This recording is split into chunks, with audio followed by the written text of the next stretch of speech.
കൃഷ്ണായ വാസുദേവായ ഹരയേ പരമാത്മനെ പ്രണതക്ലേശനാശായ ഗോവിന്ദായ നമോ നമഃ. രാമായ രാമഭദ്രായ രാമചന്ദ്രായ വേധസേ രഘുനാഥായ നാഥായ സീതായ പതയേ നമഃ.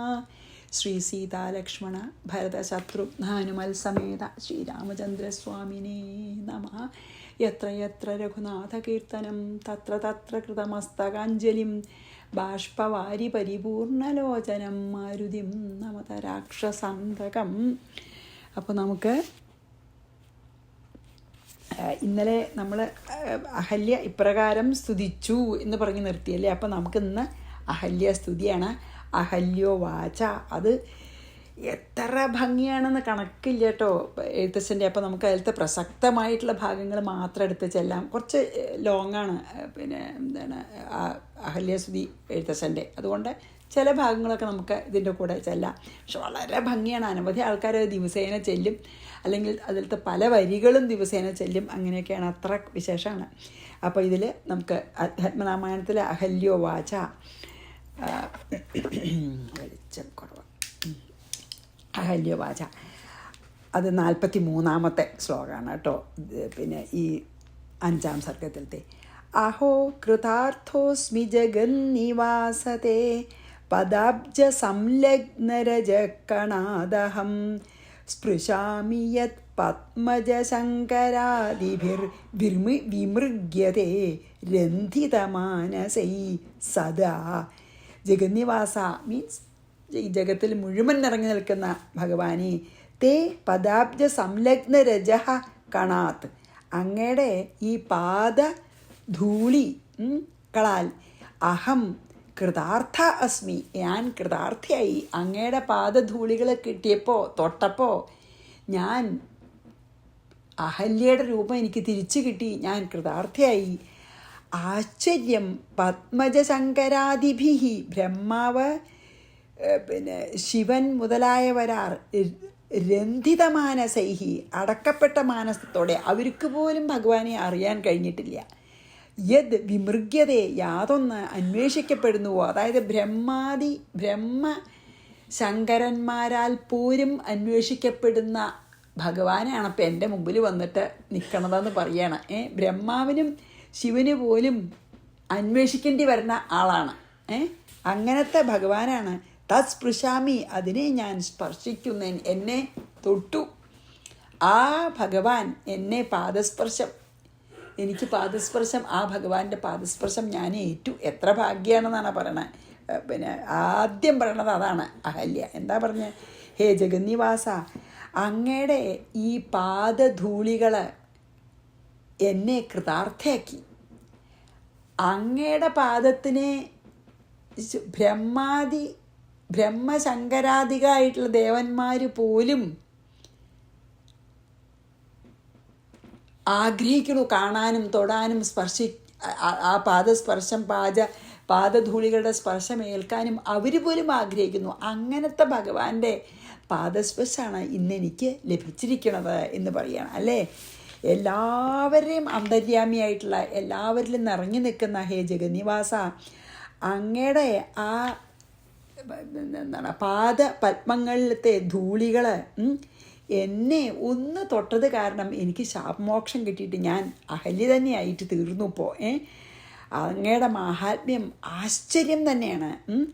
മാത്രമല്ല എന്നിൽ കാണിച്ച ഈ കാരുണ്യം ഉണ്ടല്ലോ, അത് പിന്നെ ഈ ഒരു കാരുണ്യത്തിന് വേണ്ടിയാണ് ബ്രഹ്മാദി ദേവന്മാർ പോലും അന്വേഷിച്ച് നടക്കണം. അവരും കൂടി കഷ്ടപ്പെടണു ഈ കാരുണ്യം ലഭിക്കാനായിട്ട്. അങ്ങനത്തെ, അതായത് ആ പാദധൂളികളുടെ സ്പർശത്തിന് അവർ പോലും ആഗ്രഹിക്കണു. അങ്ങനത്തെ പാദധൂളികളുടെ സ്പർശമാണ് എനിക്കിപ്പോൾ കിട്ടിയത്. എനിക്കത് ഈ സ്ഥൂല ശരീരം കൊണ്ട് അത് സാധിച്ചുല്ലോ. അതുകൊണ്ട് ഞാൻ വളരെ കൃതാർത്ഥയാണ് എന്ന് പറഞ്ഞു. അഹോ കൃതാർത്ഥോസ്മി ജഗന്നിവാസത്തെ പദാബ്ജ സംലഗ്നരജകണാദഹം സ്പൃശാമി യത് പത്മജശങ്കരാദിഭിർവിമൃഗ്യത്തെ രന്ധിതമാനസൈ സദാ. 44. അഹോ വിചിത്രം തവ രാമചേഷ്ടിതം മനുഷ്യഭാവേന വിമോഹിതം ജഗത് ചലസ്യജസ്രം ചരണാദിവർജിത സമ്പൂർണ്ണ ആനന്ദമയോതിമായിക. രാമ, ഹേ രാമ, തവ ചേഷ്ടിതം, അങ്ങയുടെ ഈ ഈ ഒരു പ്രവൃത്തി ഉണ്ടല്ലോ അത് വിചിത്രം തന്നെയാണ്. തവ ചേഷ്ടിതം വിചിത്രം, അഹോ അത് വിചിത്രമായിരിക്കുന്നു. ആശ്ചര്യം, അത്യാശ്ചര്യകരാണ്. മനുഷ്യഭാവേന, അങ്ങ് പരമാത്മചൈതന്യം തന്നെ മനുഷ്യഭാവം സ്വീകരിച്ച് ജഗത് വിമോഹിതം, ഈ ലോകത്തിനെ മോഹിപ്പിക്കുന്നു. അല്ലെങ്കിൽ അങ്ങയുടെ ഈ മനുഷ്യരൂപത്താൽ ലോകം മോഹിക്കപ്പെട്ടിരിക്കുന്നു.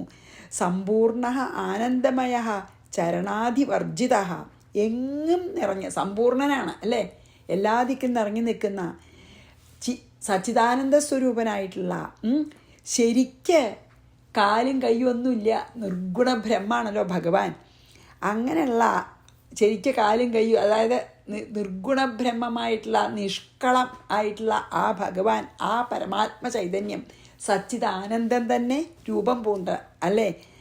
ത്വം നിന്തിരുവടി അതിമായിക, മായാവികളിൽ വെച്ച് ഏറ്റവും മായാവിയാണെന്ന്. അജസ്രം ചലസി, എല്ലായ്പ്പോഴും എല്ലാ ദിക്കിലും ഈ മായാവിത്വം, അതായത് യോഗമായ ഉപയോഗിച്ചിട്ട് അങ്ങ് എല്ലാം ഇതൊക്കെ ചെയ്യണമെന്ന് പറയാണ്. ഹേ രാമ, അങ്ങയുടെ ഈ പ്രവൃത്തി ഉണ്ടല്ലോ, എന്നോട് കാണിച്ച ഈ കാരുണ്യം, ഈ പ്രവൃത്തി ശരിക്കും പറയാച്ച വല്ലാത്ത അത്ഭുതമാണ്. ആ ശരിക്ക് എല്ലാ ദിക്കിലും നിറഞ്ഞു നിൽക്കണ ഒരു ശക്തിയാണ്. അങ്ങയ്ക്കും കയ്യും കാലും ഒന്നുമില്ല. ആ അങ്ങാണ് എൻ്റെ മേലെ ഈ പാദധൂളികളാക്കാൻ വേണ്ടി മനുഷ്യരൂപം എടുത്ത് ആ പരമാത്മ ചൈതന്യം സച്ചിദാനന്ദം തന്നെ, ആ സച്ചിദാനന്ദം എന്താ ചെയ്തത്? പരമാത്മ ചൈതന്യമായിട്ട് നിൽക്കുന്ന ആ പരമാത്മ ബ്രഹ്മം, ആ ബ്രഹ്മം എന്താ ചെയ്തത്? എൻ്റെ ആ പാദധൂളികളെ എൻ്റെ മേലാവാൻ വേണ്ടി മനുഷ്യരൂപം എടുത്തു. എന്നിട്ട് ആ പാദം വെച്ച് നടന്ന് എൻ്റെ മേൽ പാദധൂളികളാക്കി. അപ്പോൾ ശരിക്ക് കയ്യും കാലും ഒന്നുമില്ല, അവയവങ്ങളൊന്നും ഇല്ലാത്ത ഒരു നിർഗുണ ബ്രഹ്മാണ് അങ്ങ്. അത് മായയിൽ സത്വഗുണം സ്വീകരിച്ച് ഒരു മനുഷ്യരൂപം എടുത്ത് ഒരു മനുഷ്യനാണെന്നുള്ള വിചാരത്തിനെ എല്ലാവർക്കും ഉണ്ടാക്കണു. അങ്ങ് യോഗമായ ഉപയോഗിച്ചിട്ട് അങ്ങ് മനുഷ്യരൂപം എടുത്തിട്ട് മനുഷ്യനാണെന്ന് നടിക്കണു. അങ്ങനെ വന്ന് ആ പാദപത്മങ്ങളത്തെ ധൂളികളാണ് അപ്പം എൻ്റെ മേല് വന്ന. അങ്ങ് ഒരു സാധാരണ മനുഷ്യനൊന്നല്ല, പരമാത്മ ചൈതന്യം തന്നെ സത്വഗുണം സ്വീകരിച്ച് സ്വരൂപമെടുത്ത് വന്നതാണെന്ന് ഞാൻ അറിയണമെന്ന് പറയുകയാണ് ആര്? അഹല്യ. അഹോ വിചിത്രം തവ രാമചേഷ്ടിതം മനുഷ്യഭാവേന വിമോഹിതം ജഗത് ചലസ്യ അജസ്രം, എല്ലാ ദിക്കിലും നിറഞ്ഞു നിൽക്കുന്ന ആളാണ്. അപ്പോൾ എല്ലാ ദിക്കിലും ഉണ്ടല്ലോ എപ്പോഴും. ചരണാദിവർജിത, കയ്യും കാലൊന്നും ഇല്ലാത്തൊരു ചൈതന്യ ശക്തിയാണ് അങ്ങ്. പക്ഷേ സമ്പൂർണ്ണ ആനന്ദമയോതിമായിക, യോഗമായത്തെ ഗുണത്തെ സ്വീകരിച്ച് അങ്ങ് മനുഷ്യരൂപെടുത്തിറക്കുകയാണ്. ഇനി അതായത് അപാണിപാദോ ജവനോഗ്രഹീത പശ്യത്യചക്ഷു സ ശൃണോത്യകർണ, അതായത് കൈകാലുകളില്ലാത്തവനാണെങ്കിലും എല്ലാ ദിക്കിലും എത്തുന്നവനും. അങ്ങനെയാണല്ലോ ആ ഭഗവാൻ അങ്ങനെയല്ലേ, കൈകാലുകളില്ലെങ്കിലും എല്ലാ ദിക്കിലും എത്തുന്നവനും. അതാണ് അപാണിപാദോ ജവനോഗ്രഹീത, അതായത് പിന്നെ അതൊന്നും ഇല്ലെങ്കിലും കൊടുക്കുകയും വാങ്ങുകയൊക്കെ ചെയ്യണു. കയ്യും കാലും ഇല്ലെങ്കിലും എല്ലാ ദിക്കിലും എത്തും, എല്ലാവർക്കും കൊടുക്കും, മേടിക്കും അല്ലേ. കണ്ണുകളില്ലെങ്കിലും കാണു. പശ്യത്യചക്ഷുഹു, കണ്ണില്ലെങ്കിലും എല്ലാം കാണുന്ന ശക്തിയാണ് ഭഗവാൻ അല്ലേ. കാലില്ലെങ്കിലും എല്ലാ ദിക്കിലും എത്തുന്ന ശക്തിയാണ്. കയ്യില്ലെങ്കിലും എല്ലാവർക്കും എല്ലാം നൽകുകയും സ്വീകരിക്കുകയും ചെയ്യുന്ന ശക്തിയാണ്. പിന്നെയോ കണ്ണില്ലെങ്കിലും കാണുന്ന ശക്തിയാണ്. പിന്നെയോ സ ശൃണോത്യകർണ, എന്താ കാതുകളില്ലെങ്കിലും കേൾക്കുന്നു. ഇങ്ങനെ വേദത്തിൽ പറയുന്നുണ്ട്. അതന്നെയാണ് അതിൽ പറഞ്ഞത്. അങ്ങക്ക് കയ്യും കാലൊന്നും ഇല്ലെങ്കിലും ഒരു മനുഷ്യരൂപം എടുത്തിട്ട് എന്നെ വന്ന് എൻ്റെ മേല് പാദധൂളികളാക്കിയല്ലോ എന്ന് പറയാണ് അഹല്യ. അത് 45.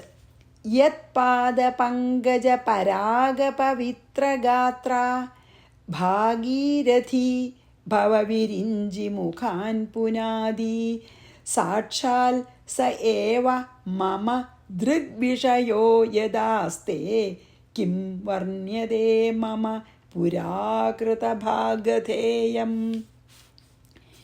യത് പാദപങ്കജ രാഗ പവിത്രഗാത്ര. അതായത് ഏതൊരാളുടെ പാദധൂളി കാരണം ശുദ്ധമായി തീർന്നിരിക്കുന്നു. ആര്? ഭാഗീരഥി, ഗംഗ അല്ലേ? ഭഗവാന്റെ കാല് കഴുകിച്ചതാണല്ലോ ബ്രഹ്മാവ്. ഭഗവാന്റെ കാല് കഴുകിച്ച വെള്ളമാണ് ആകാശഗംഗ. ആ ആകാശഗംഗയാണ് ഭഗീരഥൻ ശിവന്റെ തലയിലേക്ക് വീഴ്ത്തി ഭൂമിയിലേക്ക് കൊണ്ടുവന്നത് അല്ലേ? അതാണല്ലോ ഭാഗീരഥി എന്നുള്ള പേരും. അതാണ് പറഞ്ഞത്. ആരുടെ കാല് കഴുകിയിട്ടാണോ ഗംഗാനദി പിന്നെ എന്താണ് ഇതായത് ശുദ്ധീകരിക്കപ്പെട്ടത്? ഭവത് വിരിഞ്ചി മുഖാൻ. അതായത് പിന്നെ ശിവനും ബ്രഹ്മാവ് മുതലായവരെ പുനാതി പരിശുദ്ധീകരിക്കുന്നു. ആ ഗംഗയാണ്, ഭഗവാന്റെ കാല് കഴുകിയ വെള്ളമാണ് ബ്രഹ്മാവിനെയും ശിവനെയും കൂടി ശുദ്ധീകരിക്കണത് ഗംഗയും.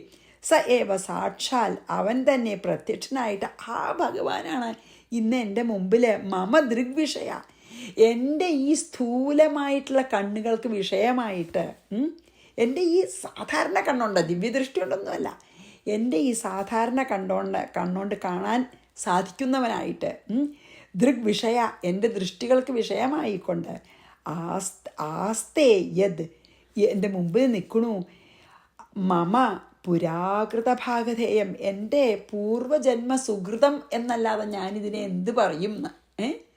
ബ്രഹ്മാദിദേവന്മാർക്ക് പോലും ബ്രഹ്മാദിദേവന്മാരെ പോലും പരിശുദ്ധമാക്കുന്ന ആ ഒരു ഭഗവാന്റെ പാദധൂളി കാരണം ആണ് ഗംഗാനദിയും ബ്രഹ്മാവും ശിവനും ഒക്കെ ശുദ്ധീകരിക്കപ്പെടണം.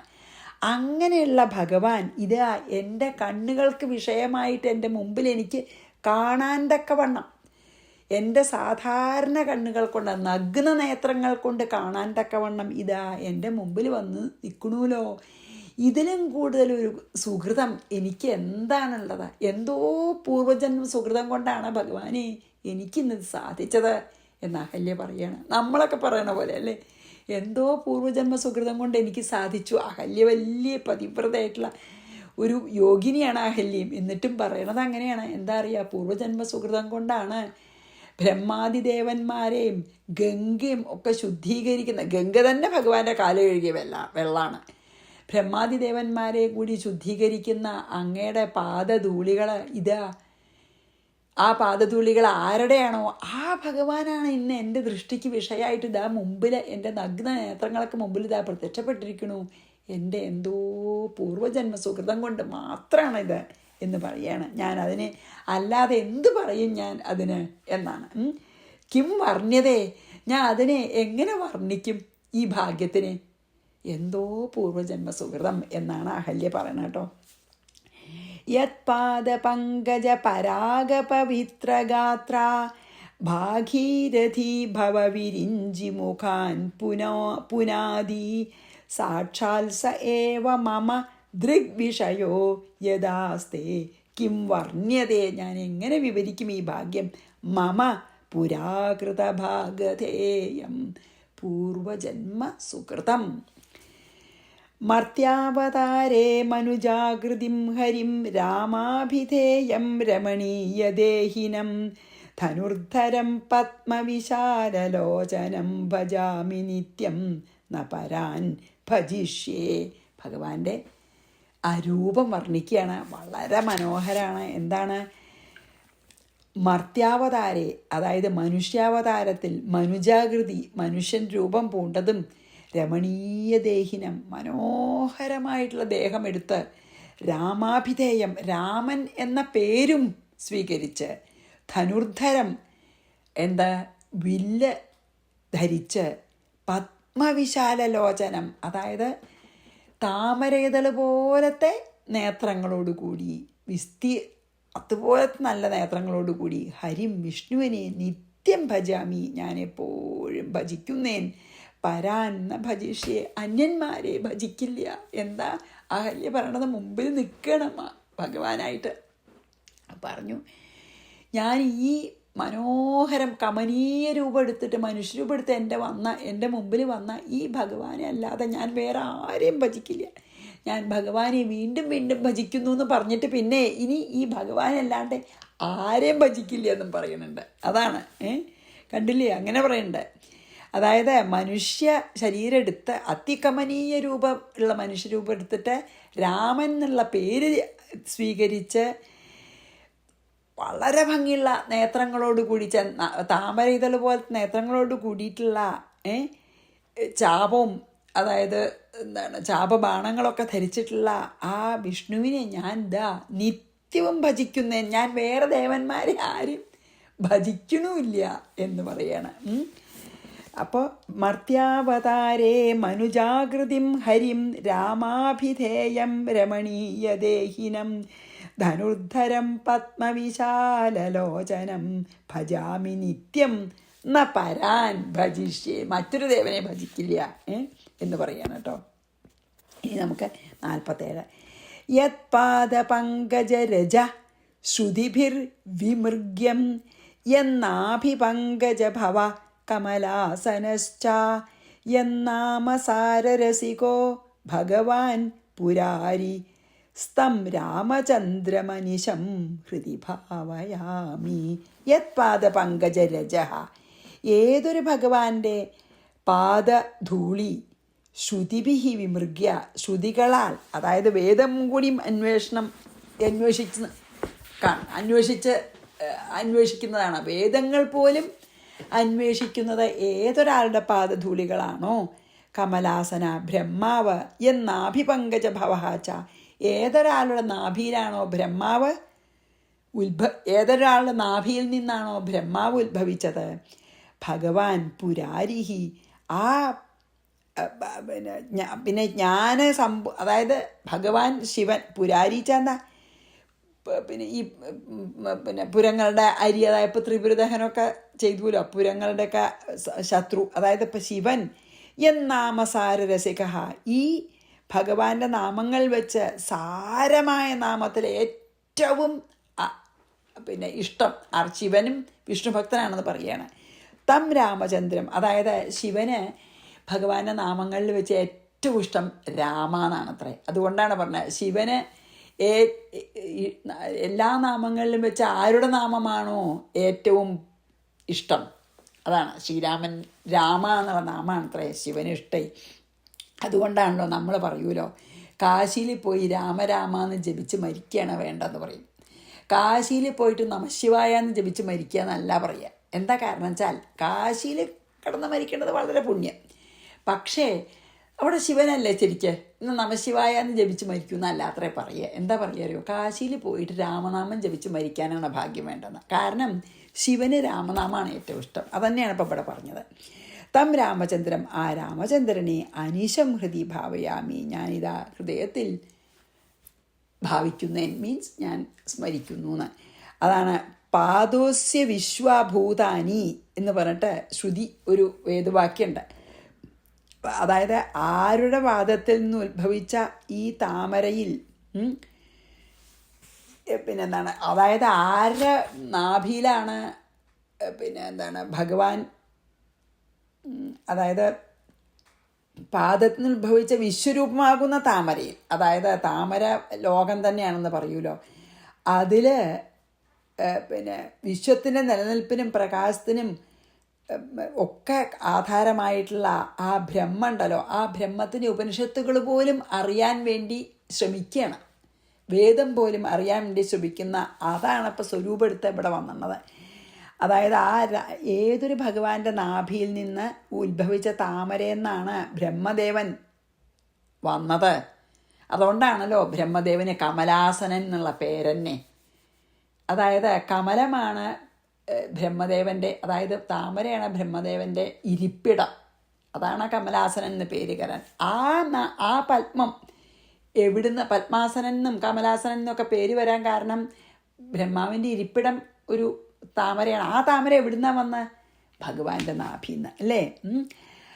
പിന്നെ ഈ സഹസ്രനാമങ്ങളിൽ വെച്ചിട്ട് ശിവന് ഏത് നാമാണോ ഏറ്റവും ഇഷ്ടം ആ നാമത്തിൻ്റെ ഉടമയായിട്ടുള്ള, അല്ലെങ്കിൽ ആ നാമം ധരിക്കുന്ന, അംഗീകരിച്ചിട്ടുള്ള ആ രാമചന്ദ്രനെ ഞാനിതാ എപ്പോഴും ഹൃദയത്തിൽ സ്മരിക്കുന്നു എന്ന്. ആ രാമചന്ദ്രനെ തന്നെ ഞാൻ പരമാത്മാവാണ് എന്ന ഭാവനയോടുകൂടി ഞാൻ നിരന്തരം ഭജിക്കുന്നു എന്നാണ് ഇതിൽ പറഞ്ഞത്. അതായത് അത്ര പറഞ്ഞാലും മതിയാവണില്ല ഭഗവാന്റെ ആ ശ്രുതി വേദങ്ങൾക്ക് പോലും എത്താൻ കഴിയാത്ത, പിന്നെയോ ബ്രഹ്മാവിൻ്റെ ഉത്ഭവസ്ഥാനമായിട്ടുള്ള അങ്ങനെയൊക്കെയുള്ള ആരുടെ നാമധേയാണോ സഹസ്രനാമങ്ങളിൽ വെച്ചിട്ട് ആരുടെ നാമാണോ ശിവഭഗവാനെ ഏറ്റവും ഇഷ്ടം ആ പേരോടുകൂടിയ ശ്രീരാമചന്ദ്രനെ ഞാനിതാ സ്മരിക്കുന്നു എന്ന്. യത്പാദപങ്കജരജ ശ്രുതിഭിർ വിമൃഗ്യ എന്നാഭിപങ്കജഭവ കമലാസനശ്ച എന്നാമ സാരരസികോ ഭഗവാൻ പുരാരിസ്തം രാമചന്ദ്രമനിശം ഹൃദി ഭാവയാമി. അപ്പം നമുക്ക് ഞാൻ മറ്റേ എഴുത്തച്ഛൻ്റെ ഇതിൽ കുറച്ച് ഭാഗം മാത്രം, ആദ്യത്തെ കുറച്ച് ഭാഗം വായിക്കാട്ടോ ഞാൻ. അതായത് എത്ര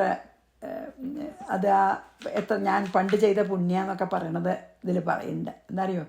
ത്വൽപാദാംബുജ പാംസു പവിത്രാ ഭാഗീരഥി സർപ്പഭൂഷണ വിരിഞ്ചാദികളെല്ലാരെയും ശുദ്ധമാക്കിയിടുന്നതും ത്വൽപ്രഭാവത്താലല്ലോ സിദ്ധിച്ചേനല്ലോ ഞാനും ത്വൽപാദസ്പർശമിപ്പോൾ. പണ്ടു ഞാൻ ചെയ്ത പുണ്യമെന്തു വർണ്ണിപ്പതു വൈകുണ്ഠ തൽകുണ്ഠാത്മനാം ദുർലഭമൂർത്തേ വിഷ്ണോ. മർത്യനായ അവതരിച്ചൊരു പൂരുഷം ദേവം ചിത്തമോഹനം രമണീയ ദേഹിനം രാമം. ശുദ്ധമത്ഭുത വീര്യം സുന്ദരം ധനുർധരം തത്വമദ്വയം സത്യസന്ധമാദ്യന്തഹീനം.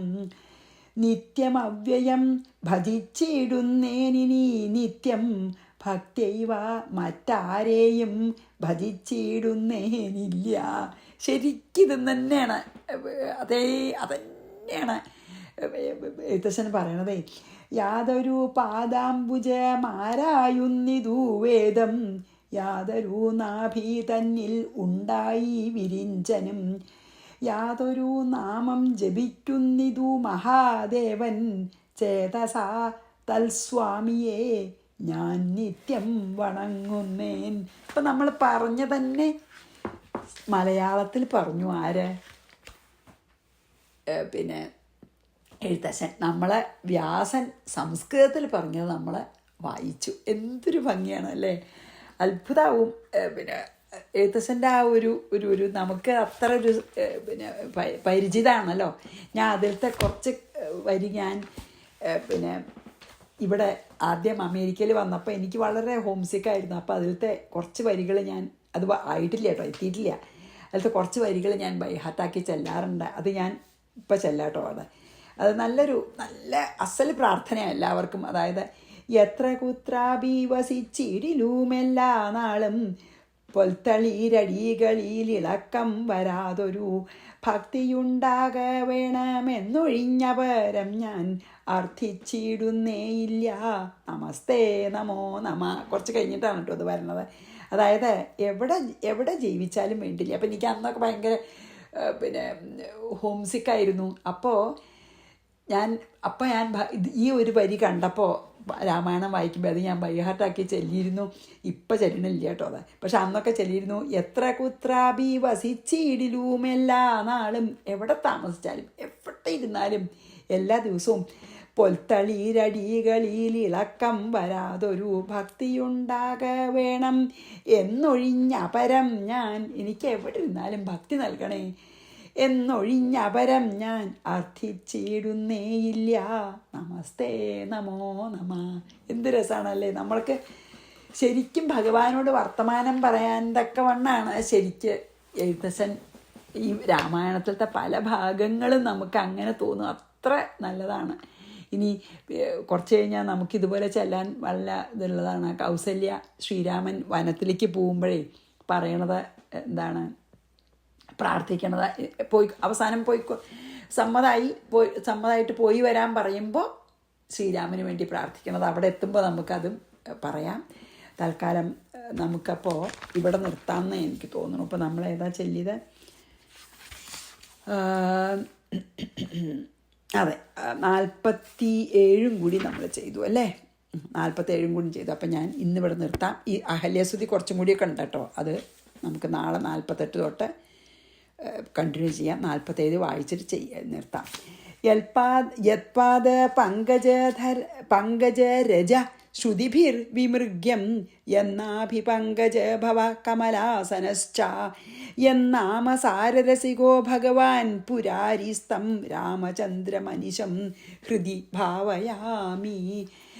ശ്രീകൃഷ്ണാർപ്പണമസ്തു. സർവത്ര ഗോവിന്ദനാമസങ്കീർത്തനം. ഗോവിന്ദ ഗോവിന്ദ.